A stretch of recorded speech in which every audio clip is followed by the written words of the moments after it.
Hello, welcome to Branding 101, part of the Tallahassee Farmers Market Promotion Program. My name is Audrey McNair, and I will be the instructor for this course.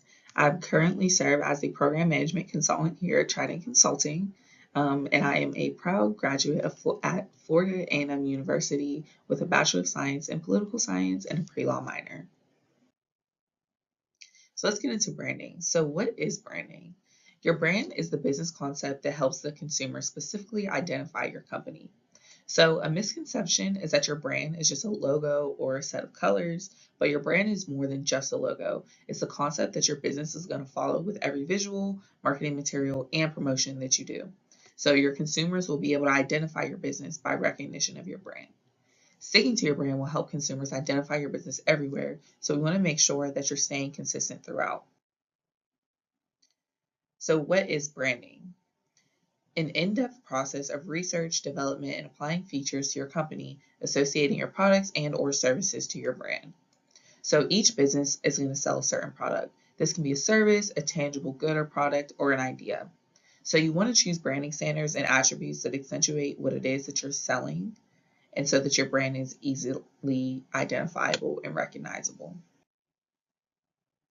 Defining your company values. So what sets your company apart from its competitors? So what is going to make you different from other businesses that are in the same industry as you or that sell the same products or services as you? How can you ensure that your customers have a different or special experience compared to others in the same industry? Those are some questions that you might want to ask yourself when you're defining the values for your company. And you want to be able to create a memorable mission statement or motto. So your mission statement or motto is important when it comes to brand recognition. So when you think of a mission statement or a motto, you want to think of a company such as State Farm. So their branding colors are red and white, and when you think of them, you always think of like a good neighbor, State Farm is there, or that little jingle. So that sets them apart, and they're easily recognizable and identifiable because they have that memorable mission statement, and they also have memorable branding. So there are 4 keys to creating a strong brand. So defining your brand, ensuring your designs represent your business values and goals, establishing your identity through different platforms, and your audience experience with your brand. So when defining your brand, what are your colors? What is your mission? What is your motto? What is your logo? So these are some things that will define your brand and set your brand apart from others. So you want to utilize consistency to create brand recognition through and through. When choosing a design, make sure it aligns with your mission. An aquatic farm may want to incorporate blue or something to do with water in their logo, whereas a different business might want to incorporate something else. So whenever you are creating your design or your branding standards, you want to make sure that it correlates with your business. So when establishing brand identity, you want to make sure you're using all platforms, not just those that you're comfortable with. This will allow you to reach more potential customers across platforms. And then when utilizing these platforms, make sure you're using consistent branding standards, including the same fonts, logos, colors, and etc. So when you're using different platforms, if you're not comfortable with things such as TikTok or Instagram, it's a great idea to start getting more comfortable with those and just start establishing a presence on those platforms just to begin, because you can reach a lot more customers in your target market when you are using those platforms. This includes creating a website that matches your branding standards and using that website. This also includes things such as email platforms or text messaging platforms that you can use. And then when having experiences with your audience, customer service is key. You want to make sure that your audience always has positive experiences with your brand. This can help you keep your customers, and this will include replying to positive comments on your social media pages and timely responses to phone calls or emails. So when you have customers that are very happy with the customer service, they're more likely to keep coming back and frequenting your business, and you gain a lot of customers from word of mouth. So if people have positive things to say about your brand or your business to their friends, colleagues, coworkers, you're more likely to get more customers that way as well. So when defining, so your brand communicates to your audience through both visual and conceptual ways. So you want to be intentional in every design aspect of your brand and take the time out to build comprehensive branding strategies. So a brand strategy is an essential part of a successful marketing plan that involves creating a unique identity for your company. So you'll need to identify your target audience, establish a unique position in the market by differentiating how your brand is better or can serve others better that are similar to your company or in the same industry. Craft a compelling message that draws in your audience at first impression. Most first impressions of a brand or of a company are made within about the first 10 seconds of seeing that brand, so that's extremely important. Develop engaging visual identity and content. So you want to make sure that your content or your logo or brand standards are going to catch your audience's eye off first glance. Use differing methods of technology to reach your audience, such as social media, text, email blasts, whatever that may be for you. And when creating this strategy, you want to be sure to analyze and refine your strategy frequently, making changes as necessary for what is and isn't working. So when you're establishing a new branding strategy, you want to be able to go back and check what you're doing to make sure that it is adding to um, your marketing plan or your marketing strategy. So if certain things that you're doing, you're finding that they're just not working, you might want to replace those efforts with something else to supplement your marketing to your target audience. So ensure your design represents your business values and goals. So the most fundamental element of your identity is the logo. So you want to make sure it stands out and it is identifiable to your target audience or your brand. This will make sure that your brand or your company is always easily identifiable and recognizable to your target audience and consistent customers. So a big misconception is that your logo is your brand. Your logo is not your brand. So your branding standards are going to stand out. Your logo is just one piece of that. So the design features such as the website design, typography, and color choice create consistency in your brand. So when you're designing your website, you want to make sure that you're still using the same fonts, the same colors, the same design elements, the same logo through and through every single time you're creating new content or new marketing materials for your business.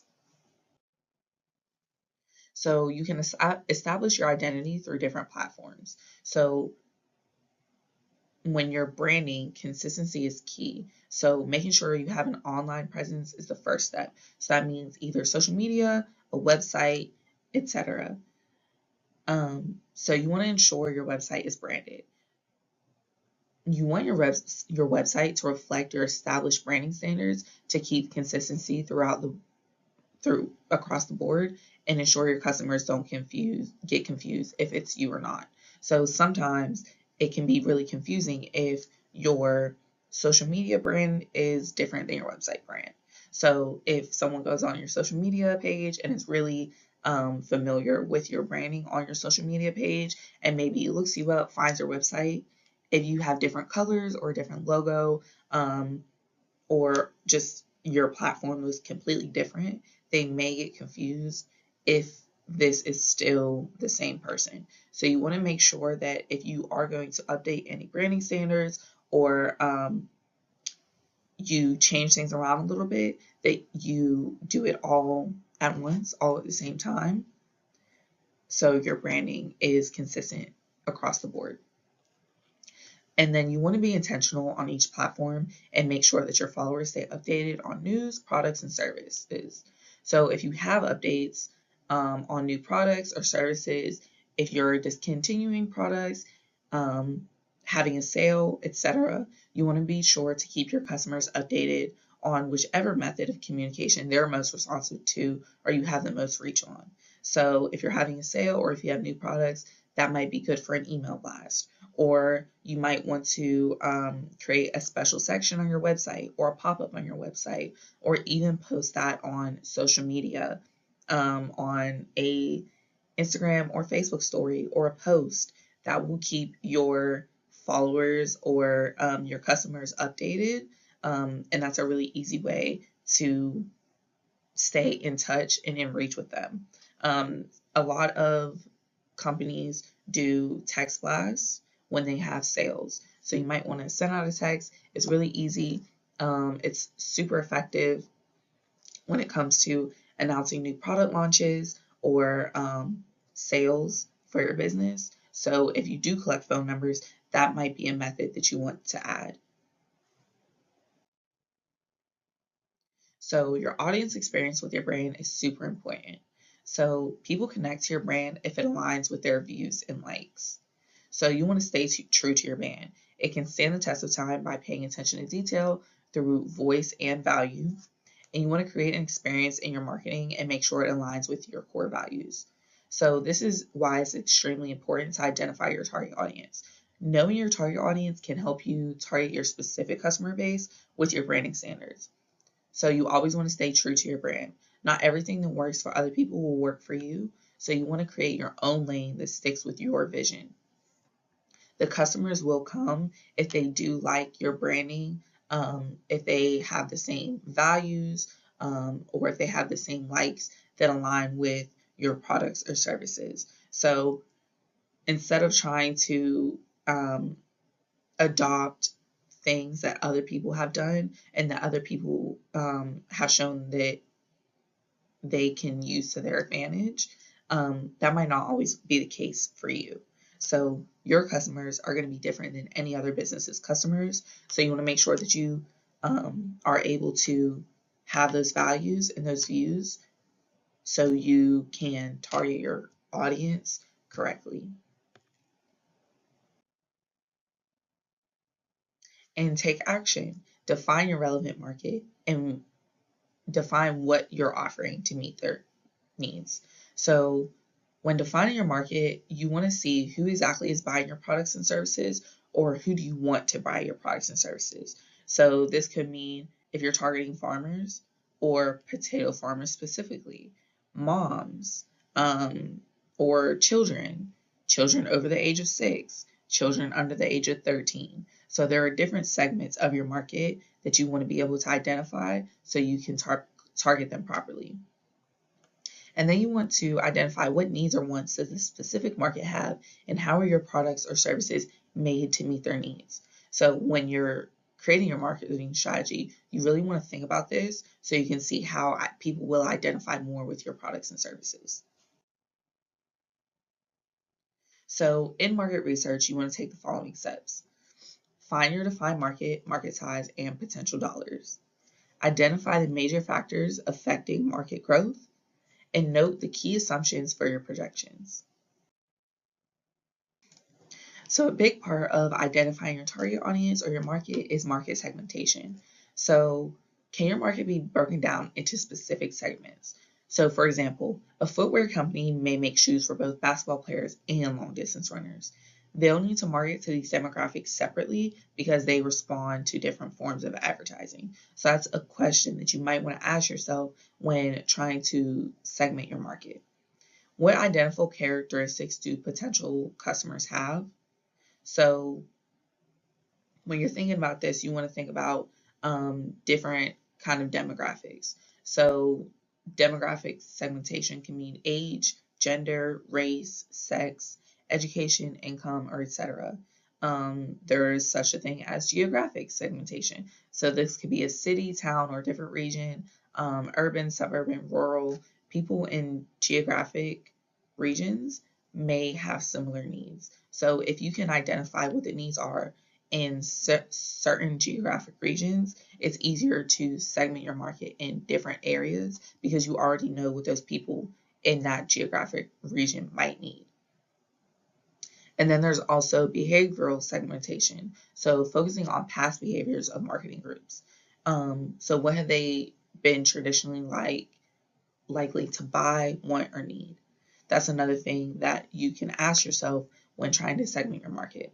So you want to indicate which segments you'll be prioritizing and then identify which segments represent the greatest sales potential. So your goal is to make money, to make sales. So if you can identify that one segment of the market is not going to buy into your products or be likely to purchase them, then it's best to move on from that segment and target other segments that are more likely to feed into your vision, and align with your values and identify with your brand. So when creating a marketing plan, you want to do ongoing market evaluation. So this means assessing customer needs, creating a guide to product and service improvement programs, and a guide for product and service pricing. So you want to collect data and observations around customers' journeys and place yourself in their shoes. So you can consider the perspectives of those that you design for and understand their pain points to create better products or services for them. So you want to make meaningful product changes that result in new customers or increase benefits realized by existing customers by adding new features or improving existing ones. Then you want to evaluate the supply and demand of your products with market value to determine if you're pricing your products fairly.